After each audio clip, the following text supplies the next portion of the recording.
Bismillahirrahmanirrahim. Assalamualaikum warahmatullahi wabarakatuh. Alhamdulillahi rabbil alamin, alladhi hamdan katsiran tayyiban mubarakan fihi. Asyhadu an la ilaha illallah wahdahu la syarika lah, wa asyhadu anna Muhammadan 'abduhu wa rasuluh. Allahumma fassalli wa sallim wa barik ala hadzal nabiyil karim wa ala alihi wa sahbihi ajma'in. Qala Allah ta'ala fil Qur'anil Karim, a'udzu billahi minasy syaithanir rajim. Bismillahirrahmanirrahim. Qul hal nunabbi'ukum bil akhsarina a'mala alladzina dhalla sa'yuhum fil hayatid dunya wa hum yahsabuna annahum yuhsinuna sun'a. Ulaika alladzina kafaru bi ayati rabbihim wa liqa'ihi fahabitat a'maluhum fala nuqimu lahum yaumal qiyamati wazna. Bapak-bapak, ibu-ibu, kaum muslimin dan muslimat rahimakumullah, segala puji bagi Allah Subhanahu wa taala. Sampai dengan hari ini kita masih diberikan kesehatan dan kesempatan iman dan Islam sehingga kita dapat hadir dalam rangka menunaikan kewajiban kita kepada Allah Subhanahu wa taala. Mudah-mudahan amal yang kita lakukan, kebaikan yang kita laksanakan kiranya dicatat di sisi Allah sebagai amal ibadah, dan tentunya kelak kita berharap Allah berikan pahala dengan pahala yang berlipat ganda dengan surganya Allah Subhanahu wa taala. Salawat dan salam kepada Nabi Muhammad sallallahu alaihi wasallam. Allahumma shalli ala Muhammad wa ali Muhammad. Bapak dan Ibu kaum muslimin wal muslimat rahimakumullah. Judul kajian zuhur kita pada hari ini, beramal tapi merugi. Sejatinya kita Bapak dan Ibu, amal yang kita lakukan tentulah yang kita harapkan diterima di sisi Allah. Maka kemudian amal itu diberikan pahala, diberikan ganjaran yang berlipat ganda.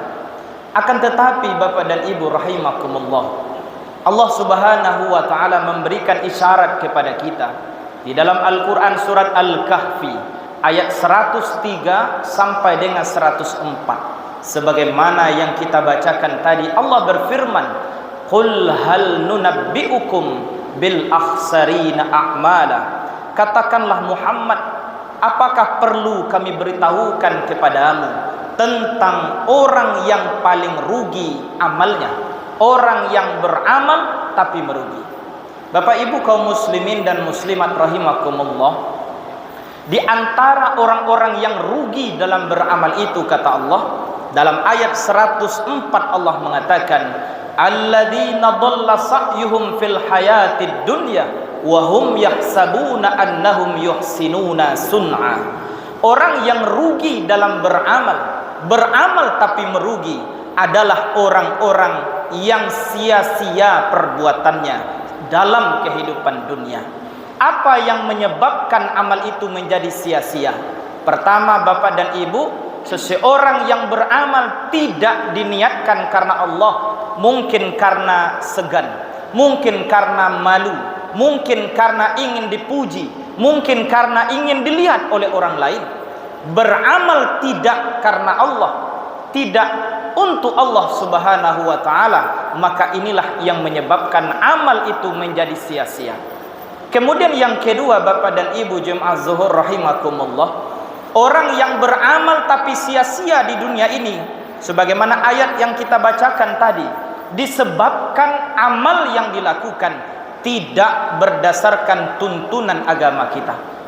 Maka Bapak dan Ibu kaum muslimin, dalam sebuah kaidah fikih bahwa amal itu hukum asalnya adalah haram sebelum ada perintah. Maka Bapak dan Ibu, kita beramal mesti disesuaikan dengan tuntunan.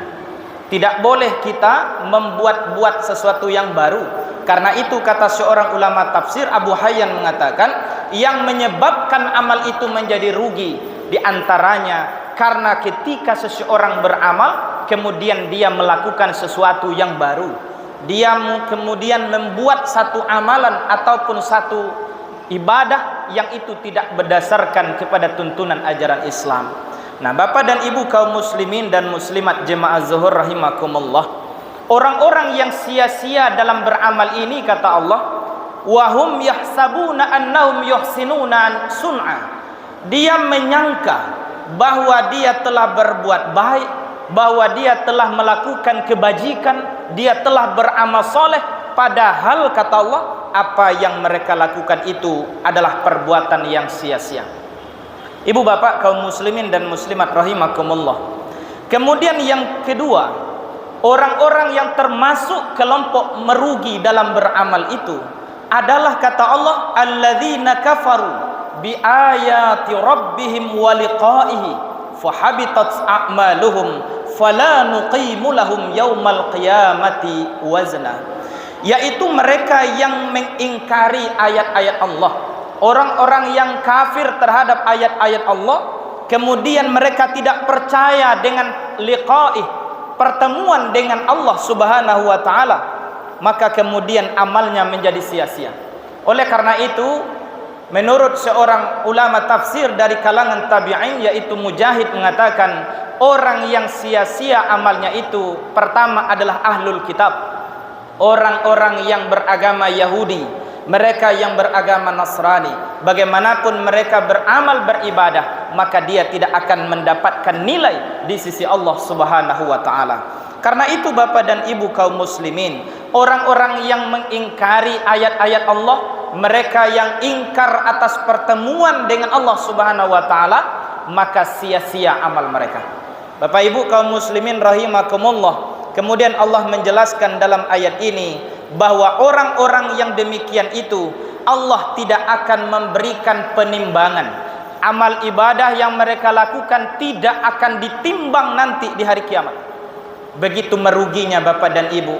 Karena itu mari kita jadikan amal kita agar beruntung, agar menjadi amal yang diterima di sisi Allah, dengan cara mari kita niatkan amal ibadah kita kepada Allah. Apapun yang kita lakukan, niatkan untuk Allah, bukan semata-mata untuk dunia kita, tapi kita beramal beribadah hanya lillahi ta'ala. Kemudian yang kedua, agar amal kita betul-betul menjadi sebuah nilai kebaikan di sisi Allah, mari kita lakukan setiap amal yang kita laksanakan dengan petunjuk Al-Quran, As-Sunnah, dan tentunya berdasarkan daripada tuntunan dalam ajaran agama kita.